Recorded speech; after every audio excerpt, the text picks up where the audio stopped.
It was out of this financial distress that a novelty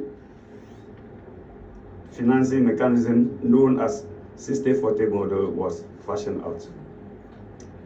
The tenets of this funding model required clients to pre-finance crop purchases by paying 60% of the value upfront through Bank of Ghana and then Cocobod to their partner LBCs, which were linked to clients through tripartite agreement involving the client, that is the off-taker, CMC, for that matter Cocobod, and then the LBC. The rest 40% is paid to Cocobod upon final delivery of stocks to the terminal point on their for their administrative and other core functions.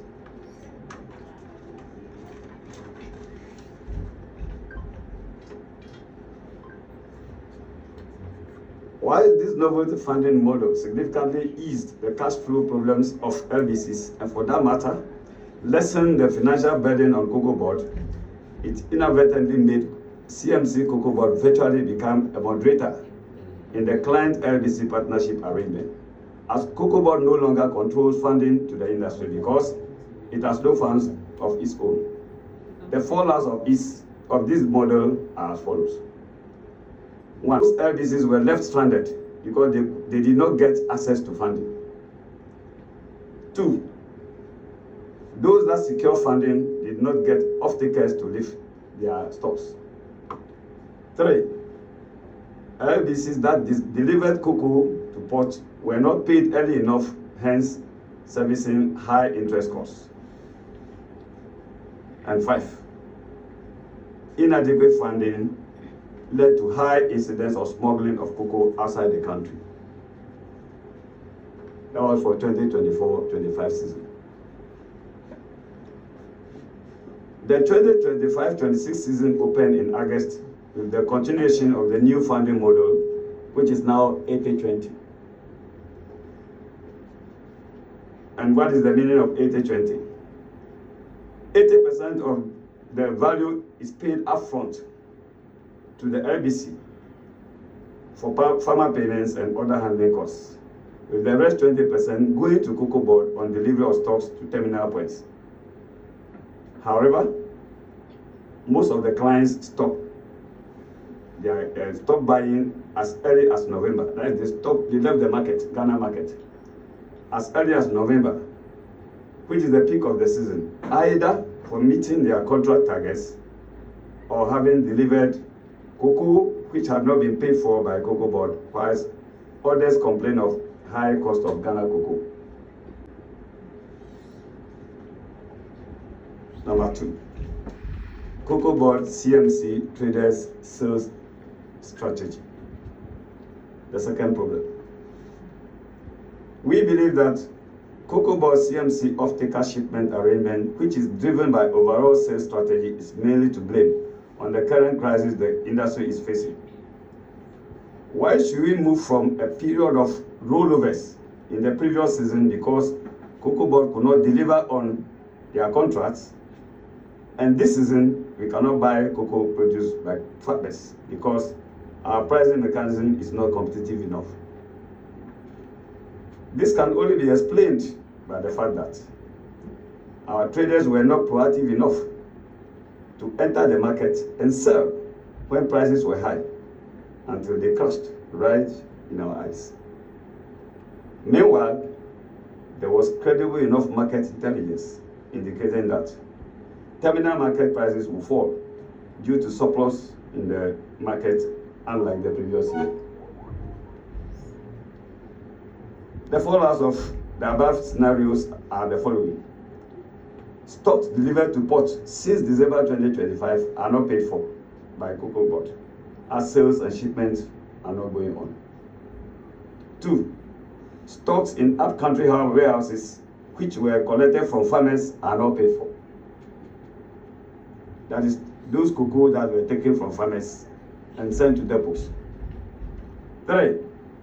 Stocks held by farmers not yet bought, some stored in fertilizer bags with imminent quality hazards.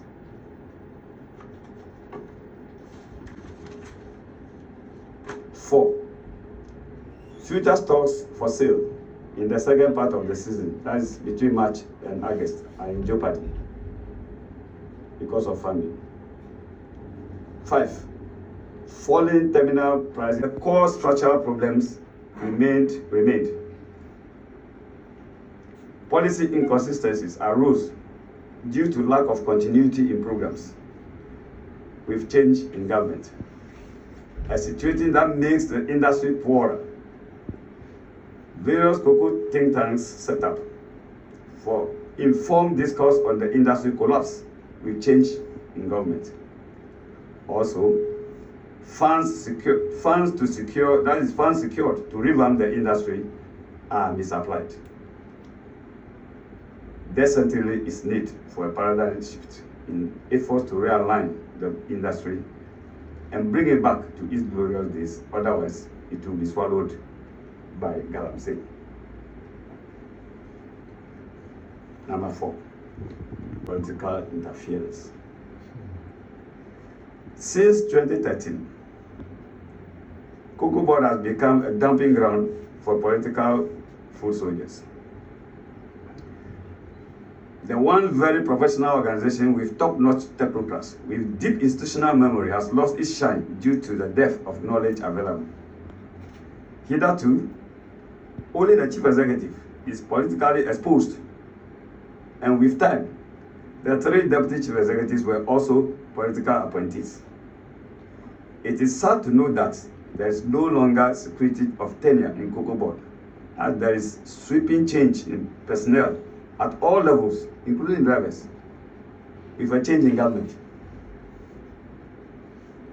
The situation worsened during the tenure of the immediate past and current government. And this vicious cycle seems to become the new normal unless something is done about it. Development has lowered morale, heightened hypocrisy, increased both leaking, hence mediocrity in service delivery. Our suggestions. We just don't want to be anti-critics.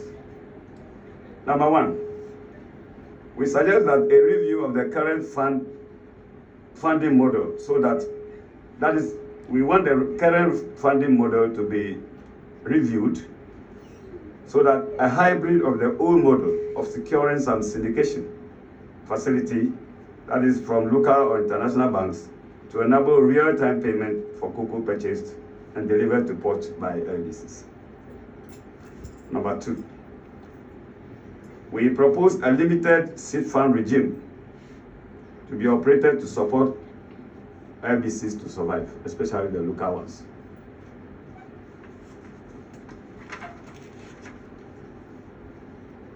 Our third suggestion: government must, as a matter of urgency, secure some facility to pay for estimated 300,000 metric tons of cocoa in a phased-off manner between now and September to prevent the crisis deepening. 4, funds secured for cocoa purchases must be ring-fenced and used as such, as the core business of Cocobod is to purchase cocoa beans produced by farmers. We mean that when funds are secured for the buying of cocoa, it should be used purposely for buying cocoa and not diverted into other businesses. Number 5, government must urgently make determination on the current farm gate price of cocoa to allay the apprehension of all value chain actors. As we have already said, as of yesterday, the terminal price was 4,030 USD per ton, while the current farm gate price is 5,040, which is going to the farmers. Number 6. CMC Cocobod traders must be more proactive in their sales strategy to yield optimal results, whilst Cocobod must increase oversight supervision on the trading room. 7. There is need to develop the professional capacity of CMC cocoa traders and also restore credible succession plan, which will give security of tenure and improve professionalism and morale of staff for better outcomes. 8. Serious efforts must be made to revamp the cocoa industry beyond rhetorics and theatrics. In doing so, Cocobod must divest itself from non-core business, which should be outsourced to private sector. Emphasis must be on effective extension services to farmers. 9.